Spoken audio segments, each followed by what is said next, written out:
Dining al fresco in Fort Lauderdale. On a lovely night like this, would a scene like this in Miami weeks ago ever cross your mind? Yes, it has. We checked the Fort Lauderdale Ordinance as part of a larger look into how South Florida communities regulate outdoor dining in the wake of the Miami accident that injured 10 people. Fort Lauderdale simply requires permit holders to make sure there is adequate space for pedestrians to pass by tables. There is nothing about distance from the curb. The law says outdoor dining permits will be issued in areas where there is curbside parking, assuming those parked cars will be a buffer if anyone loses control. Not something you really want to think about. No. As we drove down Las Olas, we passed the Cheese Culture with a set of tables out front. Turns out the Cheese Culture does not have a permit for outdoor dining. The city says when it sent inspectors by, the tables were gone. CBS 4 News also looked at the rules in the city of Miami, where the crash happened at the Limoni Cafe weeks ago. We went back there to find all outdoor dining tables had been removed. This is less than 2 feet from the curb. There is no specific requirement for how far a table must be from a curb, only that there must be at least 5 feet of available walkway for pedestrians. City of Miami ordinance says that you can't have any tables, chairs, or furniture within 5 feet of a crosswalk. So let's see how close the furniture is. Here's the foot of the sofa. Let's extend. And this extends right into the crosswalk. This is the 5-foot mark. On Miami Beach, our review of the sidewalk dining laws found the same thing. No specifics on how far tables have to be from the curb. Not even 6 inches. Are you concerned being so close to traffic here? That's okay. We like it because in Sweden it's not allowed to be so close. Well, at least it'll hit something and not someone else. Yeah, it's kind of heavy is the weight. Here, planters have been placed as buffers, says restaurant owner Al Rojas. In case, a car is coming too fast, it will hold it a little bit and see. When you saw the video on the news of that thing that happened in Miami, what did you think? Because you own restaurants. I was worried about it, and then I hear on the news that people were flying all over the car. Al says Miami Beach should consider changing their code. Our next stop down south to Sunset and US 1, where the issue of a safe distance for diners from street traffic is addressed in local code. Here in South Miami, the ordinance says that any furniture must be 18 inches from the curb. And here, they've just made it. Each outdoor dining location we visited in South Miami was in compliance. So what's the takeout or takeaway from all this?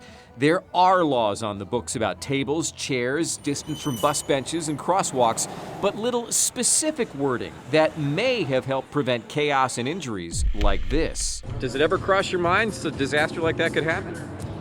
No. In Fort Lauderdale, Brian Andrews, CBS 4 News.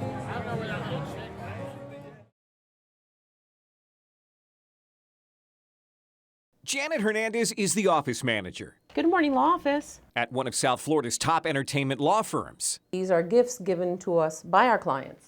She spends a lot of time behind her desk.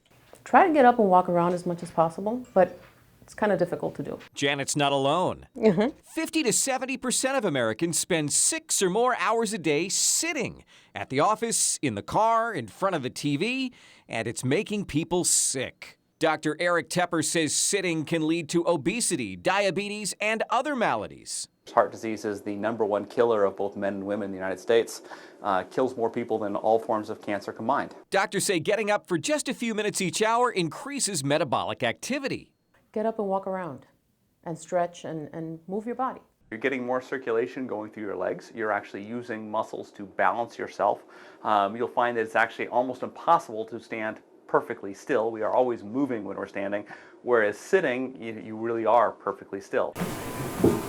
Someone told me recently that standing is the new black. So Miami executive Suzanne West showed me her treadmill desk at the Quest office spaces in Brickell. I'm actually able to focus better, and I just have much more energy to get through the day. You might think going to the gym after work will make up for all that sitting we do at the office. Doctors say it's not enough. Even if you say, well, I go and I take a jog for half an hour a day, that doesn't negate other risk factors. Dr. Tepper says he sees a difference in his patients who take the time to move in any way during the business day. The people who really have that lifelong worth of activity, they're doing great when they're in their 90s. So remember, as you're sitting there, you could be doing something. What advice would you give to people who are behind a desk all day? Stay active. Stay active, absolutely. It is really bad to sit all day. In Kendall, I'm Brian Andrews, CBS 4 This Morning. This is not my house, but I had a brand new key to get in. It's Carmen Caldwell's home. Very big concern. This is, to me, probably one of the most dangerous things I have seen in 30 years. Carmen is also the founder of Citizens Crime Watch of Miami-Dade. She's concerned because of how easy it was for us to get a key. All I gotta do is just, with a cell phone, take a picture of it. More than a week earlier, we went to her office, took a picture of her keys using a free app downloaded on our smartphone, and it arrived by mail a week later. Just imagine if you take your car to a valet and you leave your house key in there, attached to that key. Now you have someone walk into a house, and if a neighbor or somebody is watching, they're going, oh, it's got a key, so it must be a relative. Who's going to call the police?